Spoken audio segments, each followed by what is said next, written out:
Two Russian ballistic missiles slammed into the heart of the northern Ukrainian city of Sumy on April 13th, killing 34 people and wounding more than 100 in the deadliest strike on Ukraine this year.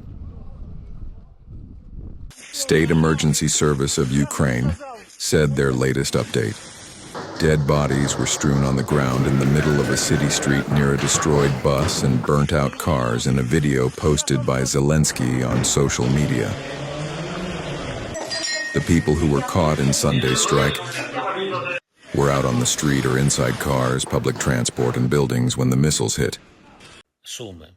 Станом на цей час відомо про 34 убитих людини. Мої співчуття усім рідним та близьким. Це були дві російські балістичні ракети. In Sumy, we know of 34 people killed as of now.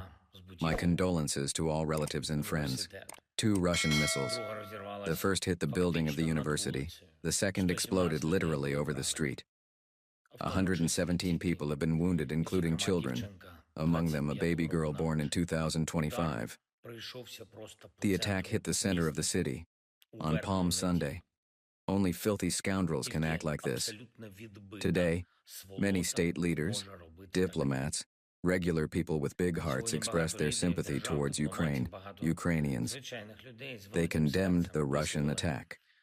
Wars end only when criminal wars are not forgotten and when there is a pressure on the aggressor. This is not happening now. Last Friday, 1 month had passed since Russia rejected the American proposal of a full, unconditional ceasefire. They feel no fear, and that's why there are missiles. That's why there are 100 combat drones each night, most of them Shaheds. Американську пропозицію повного і безумовного припинення вогню.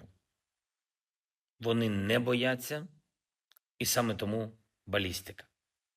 Саме тому щоночі під сотню ударних дронів, більшість з яких шахеди. Interior Minister Ihor Klimenko said,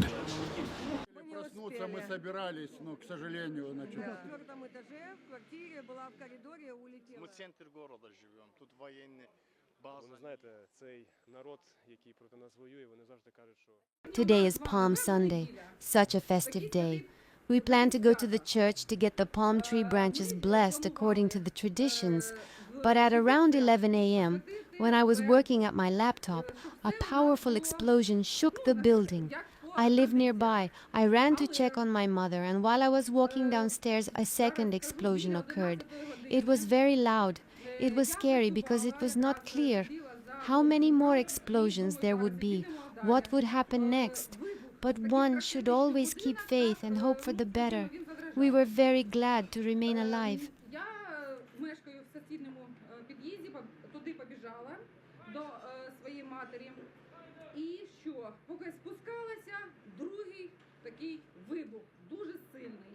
We just woke up. We planned to attend the service, but unfortunately, we planned to go to the church to attend the service when it all happened. I was in my apartment on the 4th floor. I was in the hallway and I was thrown by the explosion wave. I do not know whether I lost consciousness or not, but I feel fine now. I got medical help. Thank you. We live in the city center. There is no military base. There are no soldiers here. It is simply a genocide. It is genocide. It is horror out there. It is horror there, horror. You know, the people who are fighting against us always say that they are Orthodox believers, that they believe in God. But we have experienced first-hand terrorism today. I have got no words.